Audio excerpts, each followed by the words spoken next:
Rosaire médité avec les textes de l'Évangile tel qu'il m'a été révélé, de Maria Valtorta. Quatrième mystère douloureux. Jésus porte sa croix vers le calvaire. Fruit du mystère. La patience et le courage dans les épreuves. Notre Père qui es aux cieux, que ton nom soit sanctifié, que ton règne vienne, que ta volonté soit faite sur la terre comme au ciel. Donne-nous aujourd'hui notre pain de ce jour. Pardonne-nous nos offenses, comme nous pardonnons aussi à ceux qui nous ont offensés. Et ne nous soumets pas à la tentation, mais délivre-nous du mal. Le temps est venu pour Jésus de porter sa croix jusqu'au calvaire. Longin, le centurion, doit superviser l'exécution. Mais avant que Jésus soit conduit dehors sur le chemin, Longin l'a regardé 2 ou 3 fois avec une curiosité déjà nuancée de compassion. Arrivent les 2 larrons encadrés chacun par une écurie de soldats. C'est l'heure de partir. Longin donne les derniers ordres. On apporte les croix. Celles des 2 larrons sont plus courtes. Celle de Jésus est beaucoup plus longue. Je dis que la pièce verticale n'a pas moins de 4 mètres. Je vous salue, Marie, comblée de grâce. Le Seigneur est avec vous. Vous êtes bénie entre toutes les femmes, et Jésus, le fruit de vos entrailles, est béni. Sainte Marie, Mère de Dieu, priez pour nous, pauvres pécheurs, maintenant et à l'heure de notre mort. Amen. Avant de donner la croix à Jésus, on lui passe au cou l'écriteau avec la mention « Jésus, le Nazaréen, roi des Juifs ». La corde qui le soutient s'en mêle dans la couronne qui se déplace, et griffe là où il n'y a pas déjà de griffure, et pénètre en de nouveaux points, en donnant une nouvelle douleur, en faisant de nouveau couler du sang. Les gens rient d'une joie sadique, insultent, blasphèment. Maintenant ils sont prêts. Longin donne l'ordre de marche. D'abord le Nazaréen, derrière les 2 larrons, et le soldat qui permet qu'un des condamnés soit blessé mortellement sera tenu responsable. Jésus descend les 3 marches qui amènent du vestibule sur la place, et il apparaît tout de suite avec évidence que Jésus est dans des conditions de grande faiblesse. Il vacille en descendant les 3 marches, gêné par la croix qui repose sur son épaule tout écorchée, par l'écriteau qui se déplace devant lui et dont la corde scie le cou, par les balancements qu'imprime au corps la longue pièce de la croix qui saute sur les marches et sur les aspérités du sol. Les Juifs rient de le voir comme un homme ivre qui tâtonne, et ils crient aux soldats « Poussez-le, faites-le tomber, dans la poussière le blasphémateur !» Mais les soldats font seulement ce qu'ils doivent faire, c'est-à-dire ordonnent aux condamnés de se mettre au milieu du chemin et de marcher. Longin éperonne son cheval, et le cortège se met lentement en mouvement. Je vous salue, Marie, comblée de grâce. Le Seigneur est avec vous. Vous êtes bénie entre toutes les femmes, et Jésus, votre enfant, qui porte sa croix, est béni. Sainte Marie, Mère de Dieu, prie pour nous, pauvres pécheurs, maintenant et à l'heure de notre mort. Amen. Jésus avance haletant. Chaque trou de la route est un piège pour son pied qui vacille, une torture pour ses épaules écorchées, pour sa tête couronnée d'épines. Les Juifs ne peuvent plus le frapper directement, mais il arrive encore quelques pierres et quelques coups de bâton. À la porte judiciaire sont déjà entassées quantité de gens. Mais un peu avant d'y arriver, Jésus a déjà failli tomber. Seule la prompte intervention d'un soldat sur lequel il va presque tomber empêche Jésus d'aller par terre. La populace rit et crie « Laissez-le! Il disait à tous, levez-vous! Qu'il se lève, lui, maintenant !» Au-delà de la porte, il y a un torrent et un petit pont. Nouvelle fatigue pour Jésus d'aller sur ces planches disjointes sur lesquelles rebondit plus fortement le long bois de la croix. Nouvelle mine de projectiles pour les Juifs. Les pierres du torrent volent et frappent le pauvre martyr. Je vous salue, Marie, comblée de grâce. Le Seigneur est avec vous. Vous êtes bénie entre toutes les femmes, et Jésus, le fruit de vos entrailles, est béni. Sainte Marie, Mère de Dieu, prie pour nous pauvres pécheurs, maintenant et à l'heure de notre mort. Amen. Alors commence la montée du calvaire, un chemin nu sans un brin d'ombre, avec des pierres disjointes qui attaquent directement la montée. Jésus éprouve donc une douleur aiguë dans la montée, et avec le poids de la croix qui, longue comme elle est, doit être très lourde. Il trouve une pierre qui dépasse, et épuisé comme il l'est, il lève trop peu le pied. Il bute et tombe sur le genou droit, réussissant pourtant à se relever à l'aide de la main gauche. La foule pousse des cris de joie. On voit nettement sur son épaule droite la plaie faite par le frottement de la croix, qui a ouvert les plaies nombreuses de la flagellation. Les gens applaudissent même, heureux de ces chutes si mauvaises. Je revois le petit groupe des bergers, et Jésus tourne la tête. Il les voit, il les fixe comme si c'étaient des visages d'anges.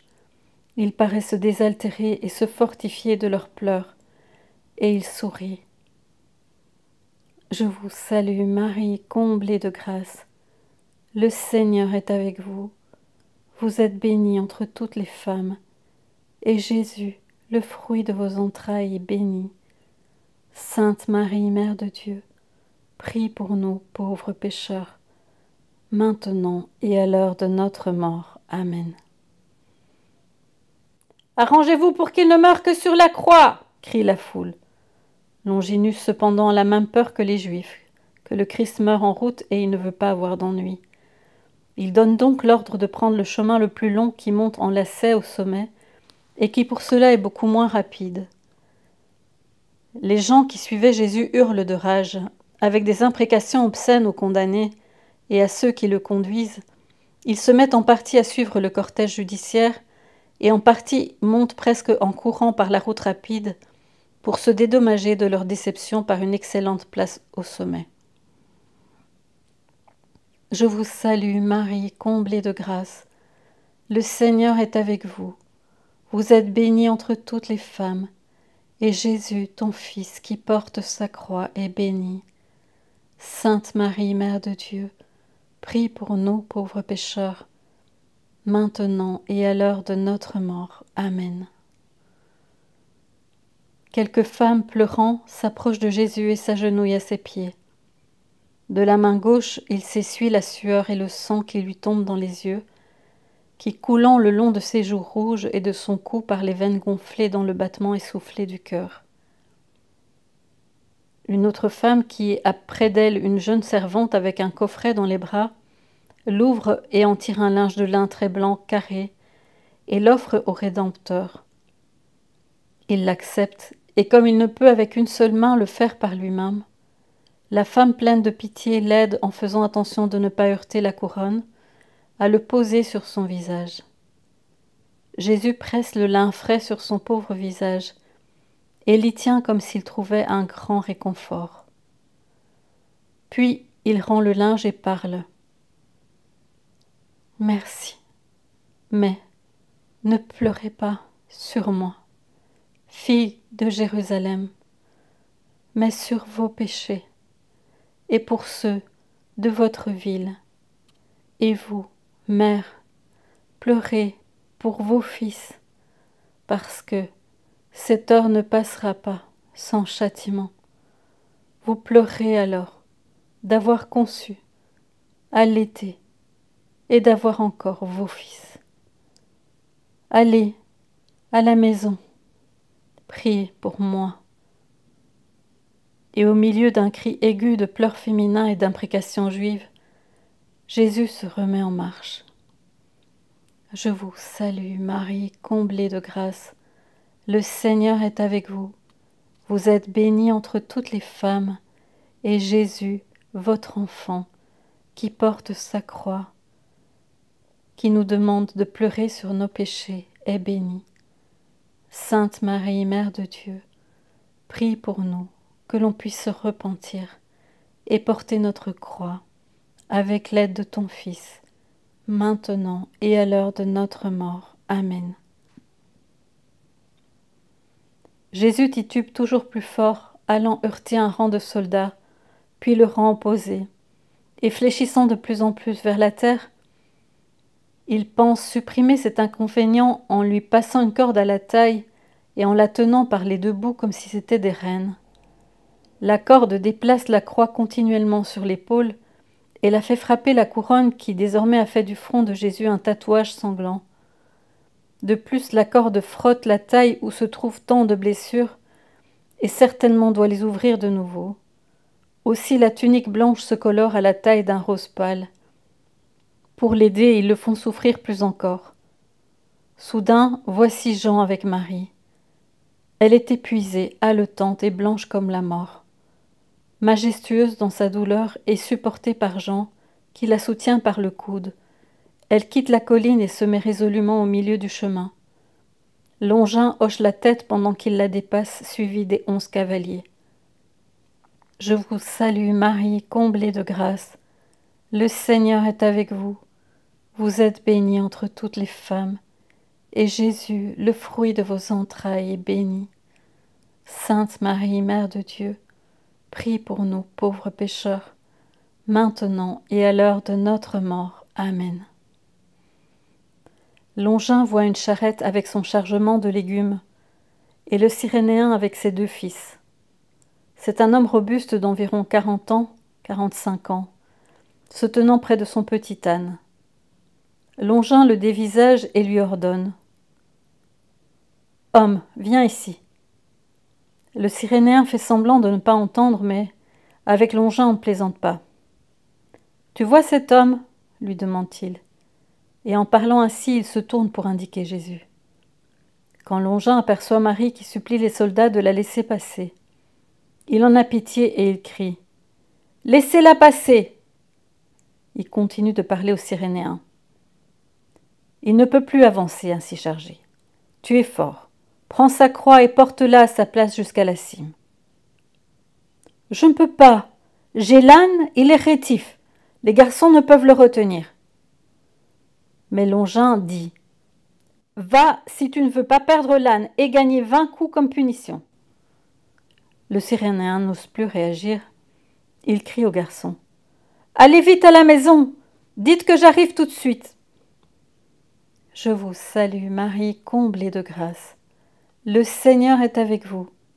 Vous êtes bénie entre toutes les femmes, et Jésus, le fruit de vos entrailles, est béni.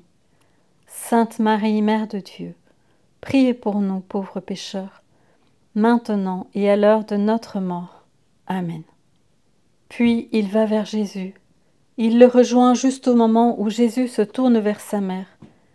Et il crie « Maman !»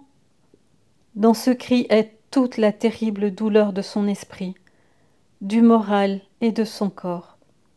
Marie porte la main à son cœur comme si elle avait reçu un coup de poignard. Elle vacille légèrement, mais elle se reprend, hâte sa marche, et en allant les bras tendus vers son fils martyrisé, elle crie « Fils !» Je vois que, même parmi les Romains, il y a un mouvement de pitié. Le Cyrénéen a cette pitié.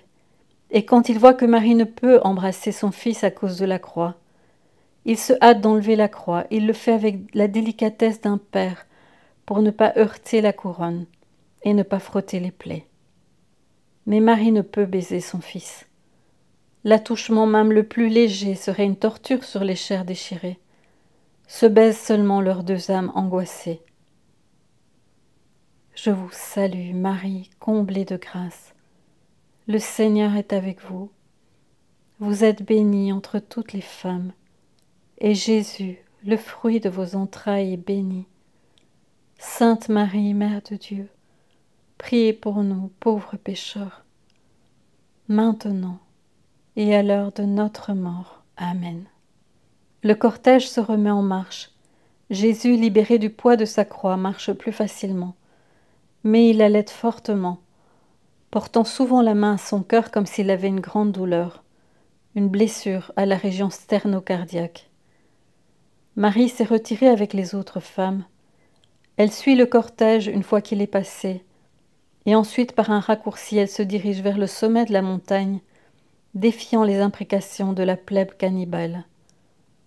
Sur le sommet du calvaire, on a déjà préparé 3 trous, profonds, tapissés de briques ou d'ardoises, creusés exprès.